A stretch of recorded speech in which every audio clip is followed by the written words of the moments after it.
how we made a 780% return using options.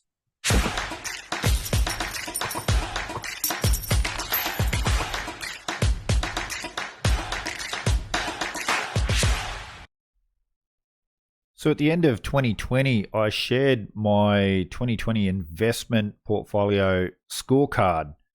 And in this video, Get Rich with These Silver Stocks, I shared a clip from that 2020 scorecard. And here's that scorecard from Get Rich with These Silver Stocks from our 2020 portfolio, where we had an average return of 288.1%, and then our options there. But what I want to do now is just cut to a 40-second clip from that video, Get Rich with These Silver Stocks. Now, I shared my 2020 scorecard in a video late last year or early this year, and I did have my best year, 288% return. Didn't include our put options where we made 780% return in March last year. In fact, just also shorted a stock recently, an iron ore stock, in the last few weeks here in Australia. And that stock, today, as of this morning recording, that position is up almost 700%, and not yet selling because I believe that's still got a lot more room to move. All right, so you just heard how we made 780% return shorting using put options, buying put options in March 2020. But you also heard how I mentioned I had shorted a stock, bought put options, and that position was up 700%. And that video was from September 2021. And in this video, will China dethrone the US, which I did a couple of months ago, I mentioned that stock and how I buy options based on the charts between stocks and certain commodities. So check this out. So with all that in mind, this is a stock that I'm looking at shorting. No, I have not pulled the trigger. However, if you have a look at this graph, in 2021, I did short Fortescue Metals. And I do that in two ways. I buy just straight out put options and bear call spreads. And you can see when iron ore started crashing, I started buying those puts and bear call spreads on Fortescue Metals, because there's always been a good correlation between Fortescue Metals and the iron ore price.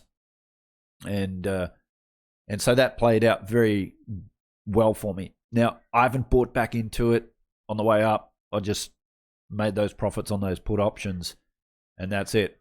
However, if it's true and the market is expecting China to do a massive stimulus program, construction spend, which is going to create a whole heap of demand for iron ore, well, yeah, but if it's true that they're not going to do it and we ultimately see a big crash in the iron ore price, I'm bullish a lot of commodities. Iron ore, I'm not as bullish on. In fact, at this price, I might even be bearish. And as you can see, in my opinion, Fortescue Metals is already overvalued based on the iron ore price. And so I think if the iron ore price does start to fall and the market wakes up and says, well, yeah, no, China's not going to do this big infrastructure spend, then Fortescue could fall quite a way. Now, this is not financial advice. I've traded using options, both selling options, selling covered calls, naked puts.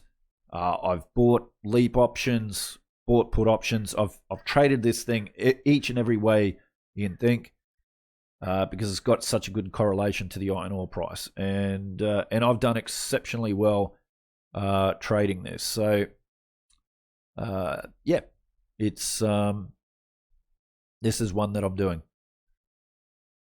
Now, it was back around 2011, 2012, after I had sold my silver and then went to the US and started buying US real estate, that I came across this correlation between iron ore and Fortescue Metals. And so pretty much from this point in time, for the last decade, I've been trading this stock using, as I said, both on the sell side but also the buy side of options. Now, while I'm at it, I'll give you guys a few more stocks that I trade.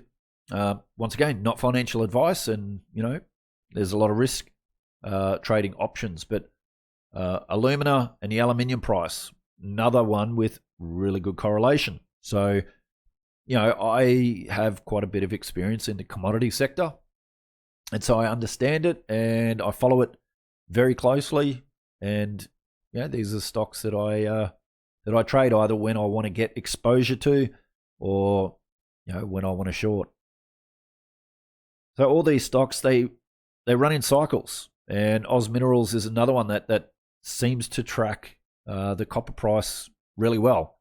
And so these are some stocks that I trade. And Woodside Petroleum, once again, another good correlation to the oil price. And back in March 2020, this was one that we shorted, also one that we bought leap options on, and it's been a stock that I've sold naked puts to buy into and write cover calls on. In fact, my largest premium I received was selling a naked put on BHP.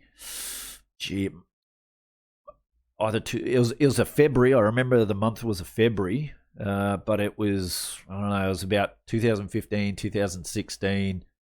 Was when Fortescue fell to about $16, and I sold a naked put at about $14.90 and had a huge premium. Now, I didn't get exercise; it didn't fall below that strike price.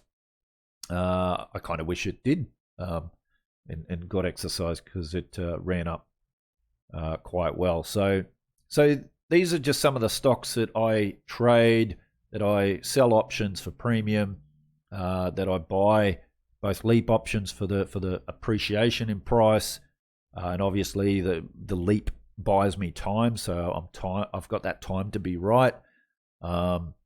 It's just a long dated call option, really, more than 12 months, and buying puts, bear call spreads for shorting, because these things are cyclical. They can be quite volatile, so they do pay big premiums, but you can,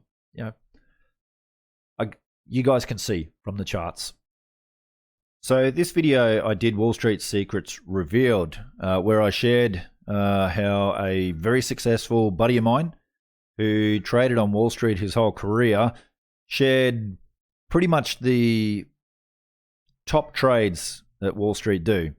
And I'll cut to a clip in a second, because if you guys can get your head around these trades, you'll do exceptionally well. Just to summarize it, the main trades that Wall Street do, they sell puts, and there's a reason why that, and you'll hear in a little clip in this video in a second. Leap options, they buy leap options, basically long-term call options, and they sell out of the money calls as well. So they buy long-dated call options, leaps, and also they sell call options, out of the money call options, and sell out of the money put options. They're the three main trades that they do. They don't get fancy with all these other type of spreads and whatnot. But what we'll do is we'll cut to a clip from this video so you can hear exactly what my Wall Street buddy had to say about that. And then what I'll do is I'll cut to Finance Uncut Insider's report, and I'll just show you in there how we trade and how we break it up into the different portfolios. So enjoy this. A buddy of mine who worked on Wall Street, he wants me to not mention his name. He wants to remain anonymous. He also doesn't want me to share which major firms that he has worked for, but let me say he is a super successful trader on Wall Street. Shared with me recently some insights and some secrets that Wall Street don't want the public to know. In fact, what Wall Street tell you to do, they pretty much do the opposite. So understand with options that the sellers of options are called market makers, and Wall Street are the market makers. Wall Street sell a lot of options. Now, in this video, how you can print money, I talked about a particular book which actually goes into the statistics of options, where option sellers make money 96% of the time, where option buyers lose money 96% of the time. Now, what my buddy told me is the couple of key trades that they do on Wall Street, which really anybody can implement after they've done a little bit of learning and a little bit of study. The first one, and in this video that I did, you'll see that Warren Buffett sells put options. He sells a lot of put options each and every year for billions and billions of dollars in profit. And my buddy tells me that that is one of the big things that Wall Street do. They sell out of the money put options, or OTM. Now, one of the reasons why they do that is, well, they know the numbers. They see the statistics. Charles Schwab and JP Morgan did a 20-year study that showed that the market had been up 67 out of 74 times over the past 3/4 of a century. So when you go back and have a look at that, the odds are that the market goes up more times than not. And in fact, if you are a buyer of put options, your return on a weekly basis is actually negative. So you lose money. Now, I've shared in previous videos that I bought put options in March last year when the market tanked, and we made over 780% return.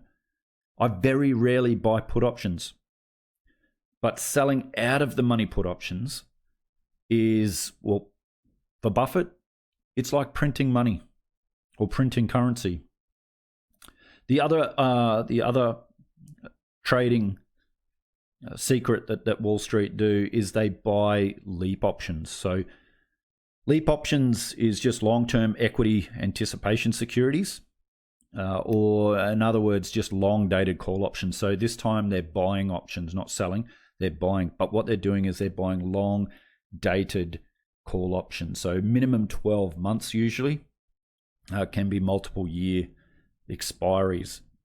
And they're looking at buying at the money or in the money call options.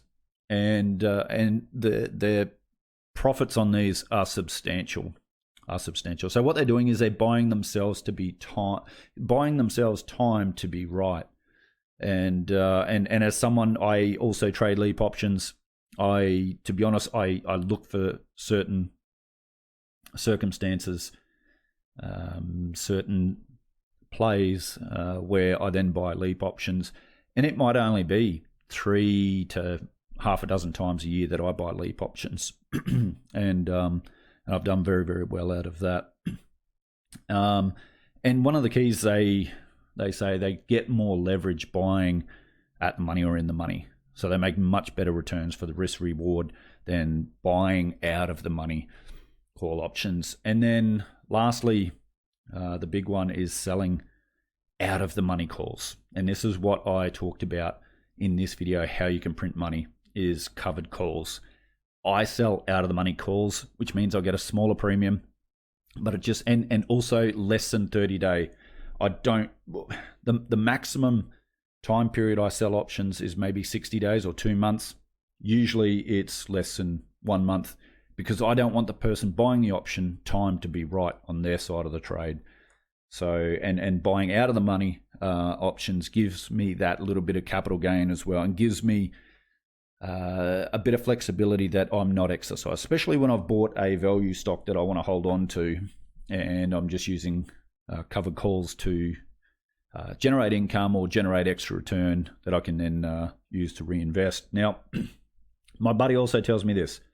He says, what you want to do is play with the house's money. He said it's what they call in Wall Street a grade A+ trading strategy.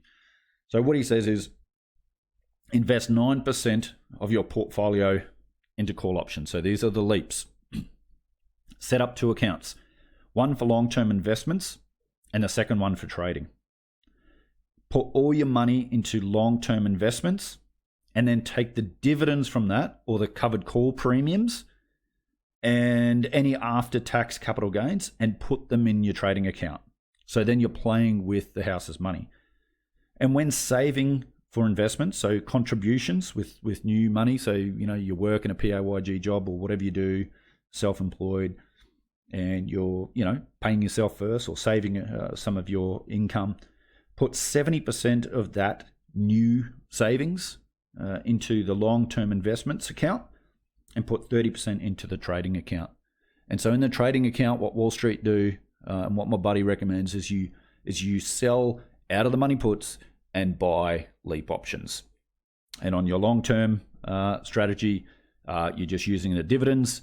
And if you have some stocks in that long-term portfolio that you can trade cover calls, because you can't trade cover calls on every single stock, and then you take that and put it into your trading account. All right, so you've seen in the past few videos Finance Uncut Insiders Report, but this one's going to be a little bit different. So I've talked about how we use Austrian economics as our foundation and how we use a combination of Buffett and Greenblatt's fundamental value analysis. But what I haven't told you yet is Joel Greenblatt. So you just heard about the trading strategies about leap options. Okay, so Joel Greenblatt, who averaged 50% per annum while he ran the Gotham Capital Fund, wrote a book, You Can Be a Stock Market Genius. Okay, and in that book, I think that's probably his best book he's ever written. If you guys have watched the movie The Big Short, the two young fellas in there, Charlie and Jamie, that worked with my buddy Ben Rickett, who was played by Brad Pitt, or that's not his real name, and Charlie and Jamie, their real names are Charles Ledley and Jamie Mai from Cornwall Capital. They had Cornwall Capital. They actually picked up, if you actually read into young, well, they're not so young now, but Charles and Jamie, they picked up Greenblatt's book, You Can Be a Stock Market Genius. And in there, they discovered this trading, option trading strategy called leap options. And it was the leap options that they generated huge returns, huge leverage returns on, which is what we do. And when we come down to our, investment portfolio. So here, where are we? All right, getting there. Here we go. All right. So we have a look at our investment portfolio: value stocks, growth stocks, option selling stocks, and our small cap stocks. So in our option selling stocks, this is where we predominantly buy value stocks, and then we write out of the money covered calls, and we also sell naked puts in here. But down the bottom here, you'll see, in addition, we have physical bullion, real estate, cash, and our options trading account. This is where we buy options and trade spreads. So this is where you just heard the strategy is 9% of your portfolio trading call options. With your savings and as you accumulate or allocate capital, 70% into long-term investments and 30% into the trading account here. And all the premiums and dividends that we get, we put into that trading account and continue to grow that and buy options. So this is where we're buying options. Now, at the moment, there's quite a bit of cash sitting in there because we're waiting for other opportunities. We think we've identified opportunities, but we're just waiting for the right time to pull the trigger on that again.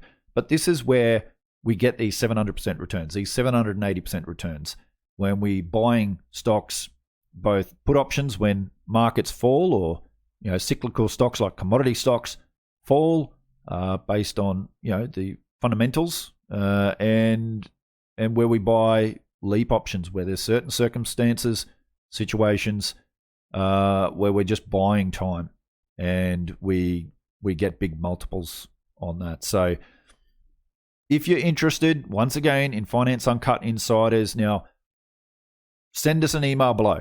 So the email address up on the screen now, send us an email. Now, I've received numerous emails from you guys.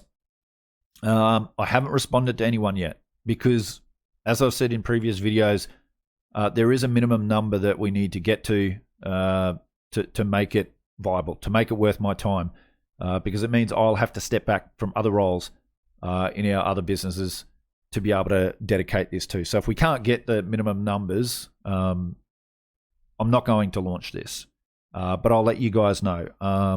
So if you are interested, want to see my portfolio, how I invest, both my value stocks and all the research and analysis, but also the stocks that we're selling options on and the actual option trades, the expiries, the strike prices, all of those details. Now, it's not financial advice, and in this, we are not encouraging you guys to buy. It's not an endorsement to buy a particular stock or buy a particular option or to sell a particular stock or sell a particular option.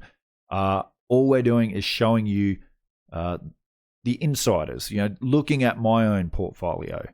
It's definitely not investment advice, and you guys have to seek your own independent financial advice and make your own financial decisions and investment decisions. So it's definitely not a advisory type newsletter. But if you guys are interested, like I said, send an email to me to the email below.